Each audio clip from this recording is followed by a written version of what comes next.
우리나라는 약 1000번의 침략을 받았다고 역사학자들이 말하더군요. 위로는 북방민족의 침입을 받았고, 또 옆으로는, 밑으로는 일본의 수탈, 침략으로 참 많이 고달픈 시간을 보내야 했습니다. 잦은 일제의 침입으로 수많은 우리 선조들이 목숨을 잃었습니다. 더불어서 국보급 보물과 문화재를 참 많이 약탈당했지요. 특히 일제 강점기 때 일본은 마음 놓고 우리나라에 있는 물건들을 다 빼돌렸습니다. 기사를 보면은요, 지금도 일본에 저희 나라 유물이 7만 6천 점이나 된다고 하더라고요. 아마 돌려받기는 어려울 겁니다. 빼앗긴 것은 순간이었지만 그것을 돌려받기는 어려울 거예요. 왜냐하면 지금도 반성을 안 하는데, 그걸 돌려준다고 하는 말은 자기들의 잘못을 인정한다는 의미이기 때문에 돌려받기는 굉장히 어려울 것 같습니다. 오늘 이스라엘을 보면은요, 블레셋에게 귀중한 물건을 빼앗기게 되지요. 하나님의 언약궤를 빼앗겼습니다. 한 나라의 왕이 적국에 끌려간 것 이상의 의미지요. 나라의 아버지가 포로로 끌려가게 된 것입니다. 언약궤가 빼앗겼다는 소식이 얼마나 충격적이었던지 당시 제사장이었던 사사였던 엘리는 그 소식을 듣자마자 의자에서 앉아 있다가 넘어져 목이 부러져 죽습니다. 그리고 언약궤가 빼앗겼다는 소식과 남편이 전사했다고 하는 소식을 들은 이 비느하스의 아내는 해산을 하게 되는데, 출산을 하게 되는데, 그때 그 아이의 이름을 이가봇이라고 짓지요. 하나님의 영광이 떠나버렸다. 하나님의 영광이 이스라엘을 떠나버렸다. 아버지를 잃은 나라가 되어버렸다. 그런 의미를 갖고 있습니다. 블레셋은 승리를 기념하기 위해 언약궤를 전장에서 전리품으로 끌고 옵니다.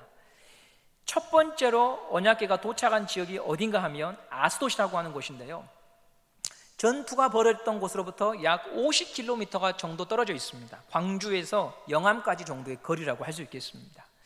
아스돗으로 가지고 온 이유는요, 이곳에 블레셋 사람들이 섬기는 다곤신의 신전이 있었기 때문입니다.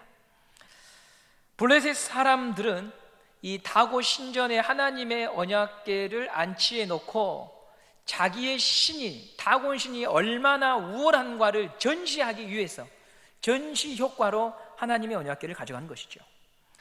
우리가 오늘 읽은 6장과 그리고 그 앞장에 있는 5장 본문은요, 하나님이 블레셋에게 포로로 끌려가시는 분이 아니라, 그렇게 나약한 분이 아니라 하나님은 하나님이시다라고 하는 것을 보여주는 본문입니다. 오늘 저는 여러분과 함께 이 5장, 6장 스토리를 보면서 우리 하나님이 과연 어떤 분인가, 그것에 대해서 한번 나누고자 합니다. 전쟁에서 승리한 블레셋 사람들은 기쁜 마음으로 다곤 신전에 문안 인사를 드리러 갑니다.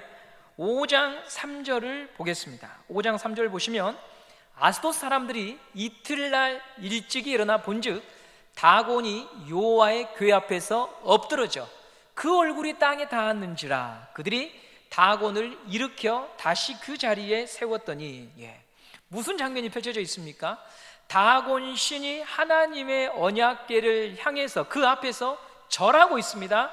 세배하고 있습니다. 경배하고 있습니다. 너무나 기이한 일을 목도하게 되었지요. 그런데 블레셋 사람들은 이것을 우연히 일어난 일로 치부하며 당황하고 또 이상한 궁금증 어린 그 마음을 억누르면서 다곤신을 바로 세워놓고 퇴장합니다. 그런데 다음날 더 충격적인 일이 벌어집니다.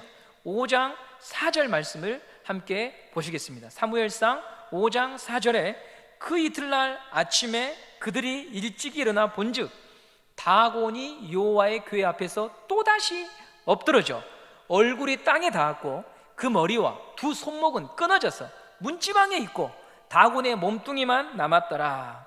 오늘은 별일 없겠지 하며 신전에 들어갔는데 다곤 신이 토막이 나 있는 것입니다. 어떤 상황이냐면 제가 서서 설교하는 이곳이요 다곤 신전이 있는 곳이고, 이 다곤 신전이 고고학자들에 의하면 길이가 50m 정도 된다고 합니다. 출입구까지요. 이곳에는 다곤의 신의 몸뚱아리가 있고, 출입구 여기서부터 50m 지점에는 다곤의 머리와 손목이 잘려서 나뒹굴어져 있는 것입니다. 고대 사회에서 목을 자르고 손목을 자르는 것은 포로를 처형하는 관습입니다. 승자 쪽에서 패자 한쪽의 노예들을 처치할 때 그런 방식으로 처형을 했습니다. 그런데 지금 다곤의 신이 몸과 머리가 분리돼서 손목이 분리가 되어서 나뒹굴어져 있는 것입니다. 하나님이 다곤 신을 심판하고 있는 것이지요. 뿐만 아니라 하나님의 언약궤가 머문 이 아수도 전체에 독종이 임했다고 나옵니다. 이 독종은 우리가 출애굽기 말씀 보면은 재앙 가운데 하나로 나오지요. 독종이 무슨 질병인가에 대해서는 학자들마다 의견이 분분한데요, 쥐가 옮기는 전염병이라고 학자들은 보고 있습니다. 페스트나 이런 이질 같은 것처럼 보고 있는 것이죠. 배탈과 설사를 동반하는 전염병, 당시에는 마땅한 약이 없었기 때문에 떼죽음을 당할 수밖에 없었습니다. 지금 우리 시대가 비슷한 위기를 경험하고 있죠. 오늘 기사에 미국이 현재 코로나19로 오늘까지 20만 명이 사망했다고 합니다. 20만 명의 숫자는요, 6.25 한국전쟁, 베트남 전쟁, 아프가니스탄 전쟁, 걸프전, 이 모든 전쟁을 합한 사망자 수보다 더 많은 숫자가 20만 명이라고 합니다. 단일 국가의 사망치로는요 세계 최고입니다. 코로나로 사망한 5명 중에 1명이 미국인이라고 하는 것이죠. 불과 얼마 전까지만 해도요, 우리나라를 비롯한 모든 나라들이 아메리칸 드림을 꿈꾸었던 나라가 미국 아니겠습니까? 저 땅에 가서 인생의 재기를 노리고자 했던 세대들이 우리 아버지 세대들이었습니다. 그런데 지금 미국이 한없이 추락하는 것을 보게 됩니다.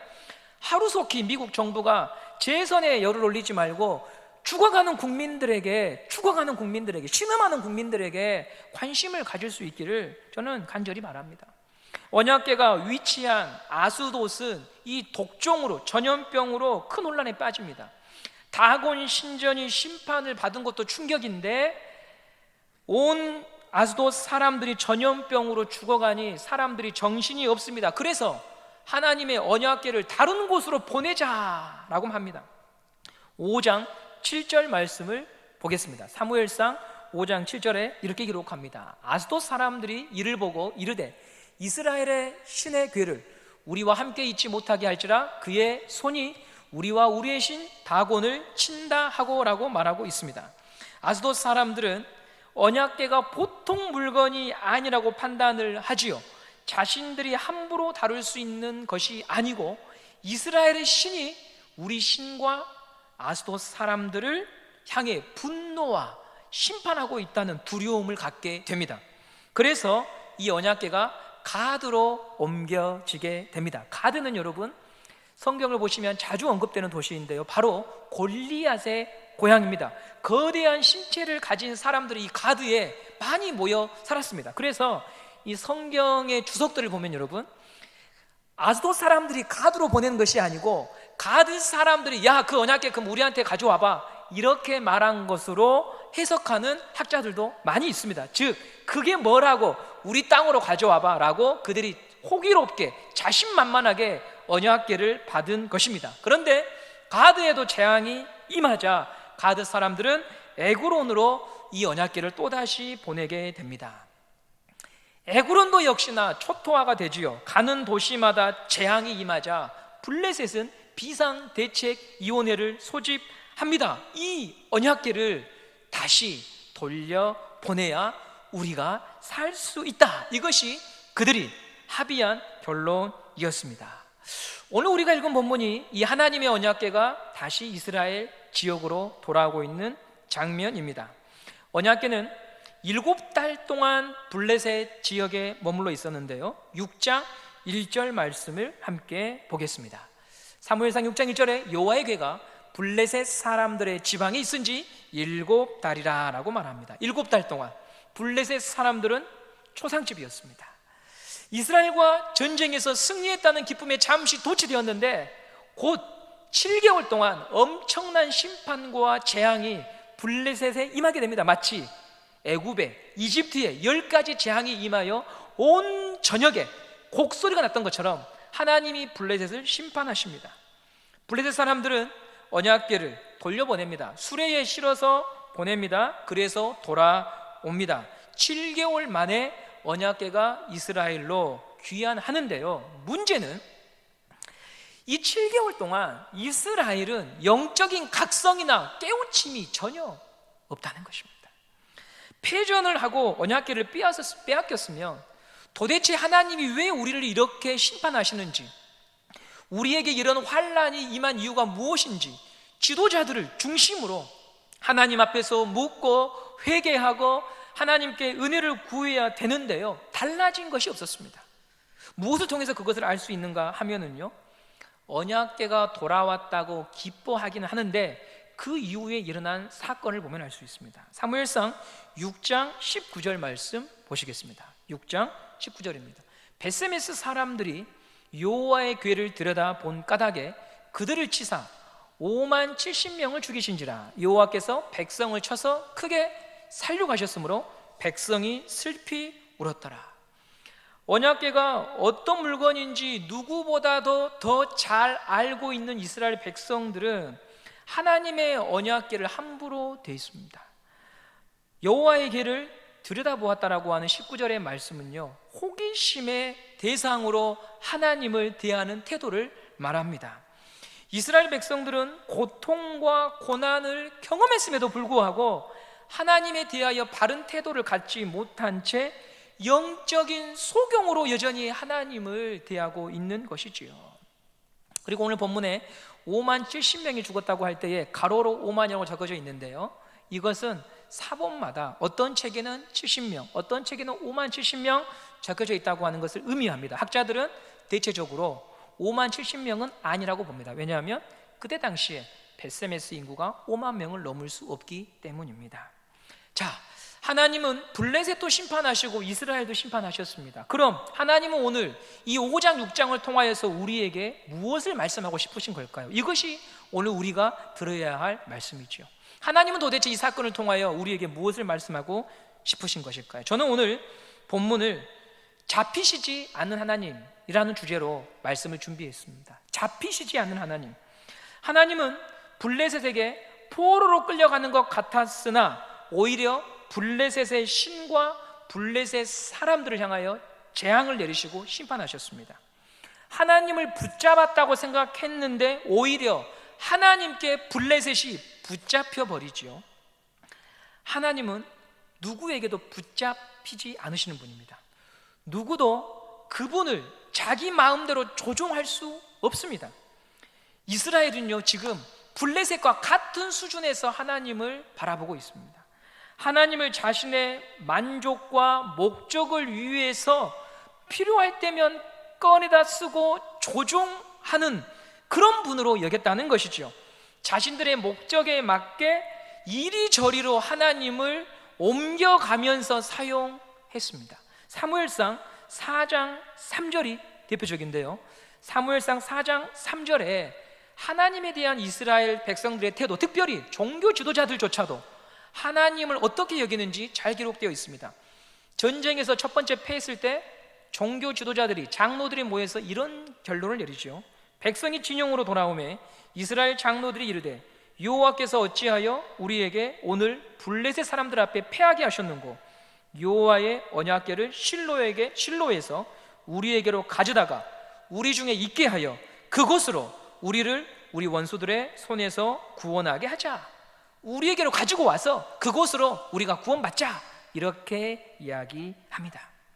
하나님을 자신들의 목적에 따라서 여기 두었다가 저기 두는 그런 용도로 자기들이 조종할 수 있는 하나님으로 여기는 경거망동함, 그런 태도를 이스라엘이 갖고 있습니다. 이런 태도는요, 훗날 왕이 될 다윗의 태도와 비교하면 엄청난 차이가 있습니다. 다윗은 언제나 하나님의 뜻을 구했습니다. 하나님께 물었습니다. 다윗은 왕이었고 절대 권력자입니다. 당신은 입법, 사법, 행정 모든 권한이 왕에게 있습니다. 왕을 제재할 수 있는 사람이나 제도가 없습니다. 왕의 말이 법입니다. 최근에 북한에 관한 기사 가운데 이런 기사가 실렸습니다. 폼페이오 미 국방부 장관이 2018년 미국에 방문했을 때의 일화인데요, 요즘 그때 당시의 일화들이 계속 언론에 보도가 되고 있습니다. 만찬 자리에서 북한 김정은 위원장이 담배에 불을 붙였습니다. 이를 본 CIA 팀장이 김정은을 향해서 이런 말을 합니다. 담배는 건강에 해롭습니다. 이런 말을 했답니다. 그러자 함께 만찬장에 있던 김정은의 동생 김여정, 그리고 김영철 노동당 부위원장이 얼어붙어서 온몸이 마비가 되는 모습을 보였다는 거예요. 이게 무슨 말인가 하면, 누구도 김정은에게 그런 식으로 말하는 사람이 북조선에는 없는데 감히 위원장님께서 담배를 피시는데 거기에 대하여 왈가불가하는 그 모습을 보고 모두가 이건 무슨 사단이 나는 거 아닌가 하며 두려워했다는 것입니다. 현대 시대에도 여러분, 독재 국가는 왕이 이런 권력을 가지고 있습니다. 고대 시대에 절대 권력자 왕이 하지 못할 일이 없었습니다. 그런데 다윗은 국가의 중대사를 놓고 시시콜콜 하나님께 물었습니다. 하나님께 뜻을 구했습니다. 이것은 무엇을 말하는 것일까요? 내가 왕이 아닙니다. 이것을 고백하는 것이죠. 하나님께 묻는다는 것은 하나님 당신이 왕이라는 것을 고백하는 행위입니다. 다윗이 하나님께 물음으로 나는 이스라엘의 대리 통치자이지 이스라엘의 이 만왕의 왕은 오직 하나님밖에 없다는 것을 다윗은 늘 고백했던 것이었습니다. 여러분, 시간을 내어서 열왕기상하를 한번 읽어 보십시오. 원래 설교 본문은 제가 이렇게 기록해 놨네요. 여러분, 시간이 있으실 때 열왕기상하를 읽어 보십시오. 이렇게 기록해 놨는데, 시간이 있으실 때 읽을 게 아니라 시간을 내어서 성경을 읽어 보십시오. 열왕기상하를 여러분 읽어 보시면 조선 왕족 실록처럼 다양한 왕들의 삶이 기록되어 있는데, 이 수많은 왕들 가운데에 하나님께 물은 왕이 몇 명 안 됩니다. 하나님께 뜻을 구하는 왕이 몇 명 되지가 않습니다. 그게 바로 인간사에서 변하지 않는 사람들의 모습이라고 하는 거예요. 하나님이 다윗을 왜 기뻐하는지 우리가 여기서 알 수가 있는 것입니다. 북이스라엘 왕 가운데에는 한 명도 없고 남유다 왕 가운데 몇 번 등장합니다. 왜 그럴까요? 내가 왕이니까요. 내가 왕인데 내 마음대로 하고 싶지요. 내가 왕인데 내 뜻대로 하고 싶지요. 내 마음대로 살고 싶은 죄성이 더 강력하게 작용하고 발동하게 되는 것입니다. 이 마음은 왕만 가진 것이 아닙니다. 모든 사람의 마음에 내재되어 있습니다. 내 돈입니다. 내 시간입니다. 내 가정입니다. 내 자식입니다. 내 직장입니다. 내 미래입니다. 내가 열심히 살아서 얻은 것입니다. 이것이 바로 인간이 하나님 앞에서 줄곧 가져온 태도였습니다. 이것이 우리 마음에 깊이 뿌리 박혀 있으면 이런 태도는 반드시 하나님과의 관계에 문제가 있다고 하는 것을 증거로 밝혀주고 있는 것입니다. 이스라엘 사람들이 가졌던 태도, 제 뜻이 이러하니 하나님 결제해 주십시오. 하나님을 겁박하고 하나님을 조종하고 필요할 때만 그분을 불러다 쓰면서 누가 왕인지 헷갈린 삶을 날마다 살 수밖에 없습니다. 아버지의 뜻이 이루어진 나라가 아니라 내 왕국과 내 뜻이 충만한 삶, 그것을 행복으로 알고 그것을 잘 산다고 여겼던 이스라엘의 모습이 우리 안에, 내 안에 있는 것입니다. 그런데 사무엘상 5장과 6장은 사람의 이 같은 태도에 대하여 하나님이 반응하시는 것입니다. 나는 그렇게 못한다. 너희들은 나를 잘못 알고 있다. 자, 보아라. 나는 조종당하는 하나님이 아니다. 이스라엘의 하나님이라고 해서 이스라엘 너희들이 함부로 대할 수 있는 하나님이 아니다. 너희들의 의도대로 끌려다니는 하나님이 아니다. 내가 누구인가를 잘 보아라. 그리고 깨달아라. 그것을 보여주는 사건이 사무엘상 5장과 6장의 언약궤 사건인 것입니다. 하나님은 사람의 의도대로 붙잡혀 주시는 분이 아닙니다. 붙잡힐 수 있는 분이 아닙니다. 반면에 우상은 잡힙니다. 우상은 가짜니까 잡힙니다. 서두에 다곤신이 궤 앞에서 엎드려져 가지고 하나님을 세배하고 경배할 때 블레셋 사람들이 와가지고 어떻게 합니까? 다곤 신의 우상을 똑바로 세워줍니다.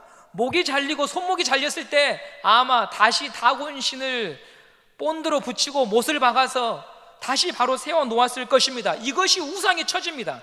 사람이 만든 대로, 사람이 깎는 대로, 사람이 앉혀놓은 대로 그 자리에 있을 수밖에 없습니다. 자기 머리도 깎지 못하는 게 우상입니다. 그러나 하나님은 다릅니다. 붙잡히지 않습니다.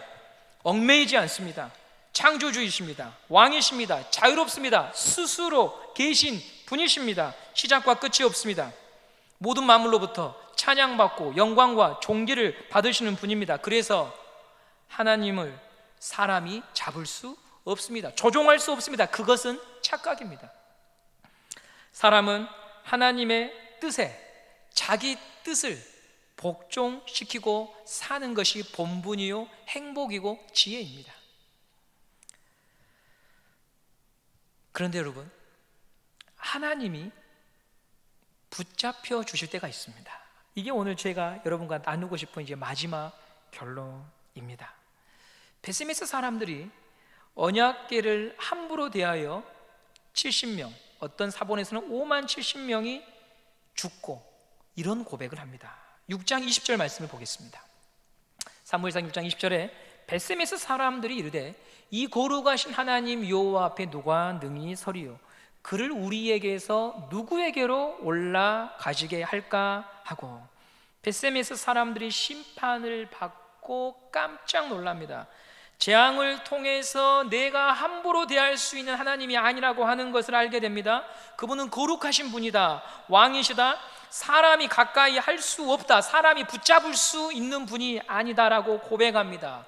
20절 말씀에 그를 우리에게서 누구에게로 올라가게 할까 하고 라고 말합니다.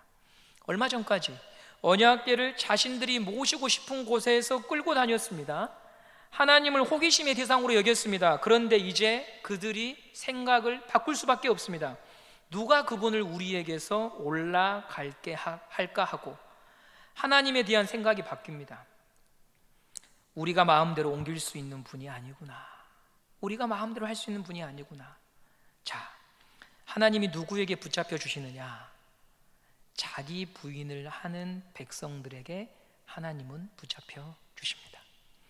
자기 죄를 보고, 자기 허물을 보고, 자기가 하나님 앞에 설 수 없는 죄인임을 아는 자에게 하나님은 그런 자에게는 붙잡혀 주시고 가까이 계시고 말씀을 주십니다.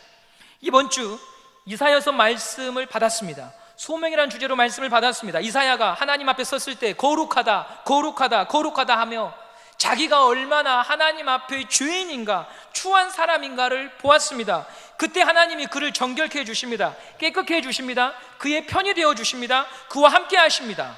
자기를 부인하는 사람에게는 하나님이 그를 용서해 주시고 그와 함께 하시고 그의 구원자가 되어주십니다. 예수님께서 말씀하셨습니다. 누구든지 나를 따라오려거든 자기를 부인하고 자기 십자가를 지고 따라올 것이니라. 자기를 부인하는 자는 자기 죄와 자기 추함과 하나님으로부터 내 자신이 얼마나 멀리 떨어져 있고 그분의 뜻과 내가 얼마나 멀리 있는 사람인가를 보고 슬퍼하고 아파하는 그 자가 구원받은 백성이고, 하나님은 그런 사람들에게 붙잡혀 주셔서 그의 하나님이 되어주시는 것이 기독교의 복음입니다. 오늘 새벽에 고린도후서 11장 말씀으로 목사님께서 말씀을 전해주셨는데요, 그런 말씀 하시더라고요. 호랑이가 예수 믿으면 고양이가 된다, 이게 예수 믿는 것이다, 이런 말씀을 해주셨습니다. 큰 소리를 쳤지요. 호통을 쳤지요. 내가 말이야 하며 자랑을 늘 늘어놓았지요. 그리고 너희들은 왜 그것밖에 못해, 우리 때는 말이야, 나 때는 말이야 하며 사람들을 깔보았지요. 그런데 예수 안에서 자기를 발견하니까 그런 말을 못하는 것이죠. 누구보다 지적당할 것이 많은 사람이 나지요. 사랑 없는 사람이 나지요. 자기만 생각하고 자기에게 빠져 사는 사람이 나지요. 요즘 교회에는 사랑이 없어라고 할 게 없이 거울을 보니까 그 사람이 바로 나지요. 예수님을 십자가에 못 박은 사람이 나지요. 그것이 보이니까, 이런 내 마음이 죄투성이라고 하는 것이 보이니까 남을 향해 으르렁 거릴 수가 없는 것이지요.